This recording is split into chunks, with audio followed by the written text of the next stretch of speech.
Sugár Péter vagyok. Sugár Péter vagyok. Kutyakiképzéssel foglalkozom, pozitív megerősítésen alapuló kutyaképzéssel. A mai részben a fajtamentésről lesz szó, illetve a menhelyes kutyákról fogunk beszélgetni. Úgyis közeleg a karácsony, sokan gondolkoznak azon, hogy hát kutyát kéne venni, vagy örökbe fogadni. Az egyik ilyen, ugye, hogy a kiskutyáknak, hogyha bekerülnek egy menhelyre, akkor ott nincsen túl jó dolguk általában. Ha szerencséjük van, akkor jobb menhelyre kerülnek, ha nincs, akkor lényegében az életüket kis pici kalitkába töltik, vagy ketrecbe töltik, és ott nőnek fel.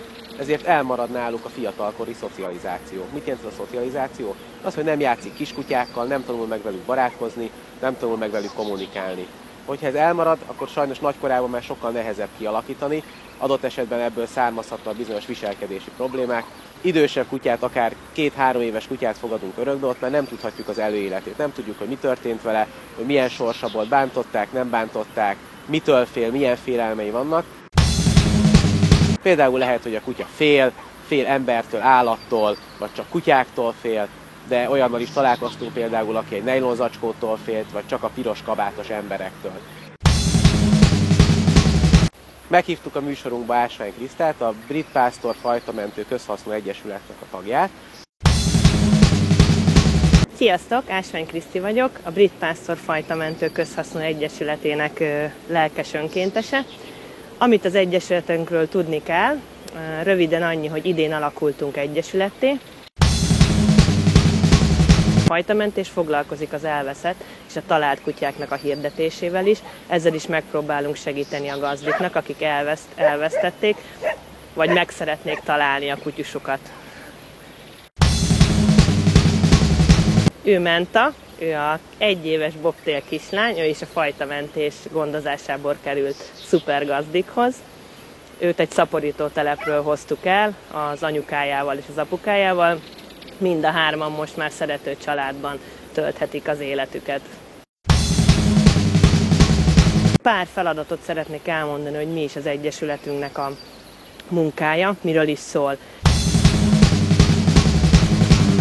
Tehát a fajtamentés munkája közé nem csak a kutyusnak a rehabilitációja tartozik, hanem az is, hogy megtaláljuk a számukra a megfelelő gazdát. Nagyon-nagyon fontos, hogy nekünk a kutyáknak a egyénisége vagy személyisége az első, és mindenképp olyan gazdákat szeretnénk nekik találni, akik a kutya személyiségével megegyeznek.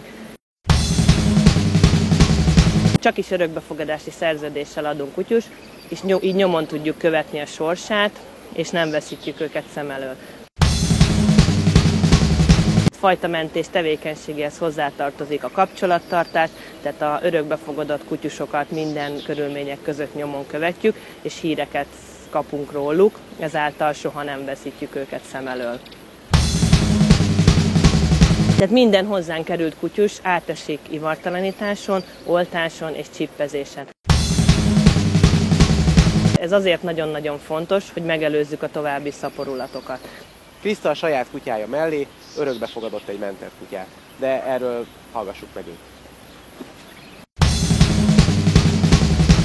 Fly fél éve került hozzánk, körülbelül 7 hónapja került a fajtamentés gondozásába. Elmondanám így a rövid történetét, és ezzel rávilágítanék arra is, hogy miről szól a fajtamentésnek a munkája. Ez egy nagyon összetett feladat, csapatba dolgozunk, nagyon sok önkéntes vesz részt a munkánkban. Tehát Flyt vidéken találták, kóborolt az utcán. Értesítették fajtamentésünket, ők kimentek értük, és el is hozták. Tehát nem tudtuk ideiglenesen befogadni, így egy panzióba helyeztük el őt. Ő 1 hónapot töltött panzióban, utána került föl Budapestre, és egy nagyon kedves ismerősömhöz került ideiglenes befogadásra. Itt kapott csippet, mikrochip megjelölést, mivel hogy nem volt benne, ezért hiába kerestük a gazdáját, nem találtuk meg. Fly egy 2 év körüli border collie kislány, ebből kifolyólag nagyon nehéznek bizonyult a természete, mert állandóan terelt, tehát viselkedés problémával került a fajtamentés gondozásába.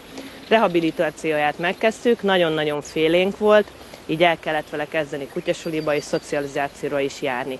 Most fél éve fogadtam én már örökbe, tehát fél éve tartozik a falkámhoz. Még mindig vannak viselkedés problémái, de nagyon sokat fejlődött, és még fejlődni is fog.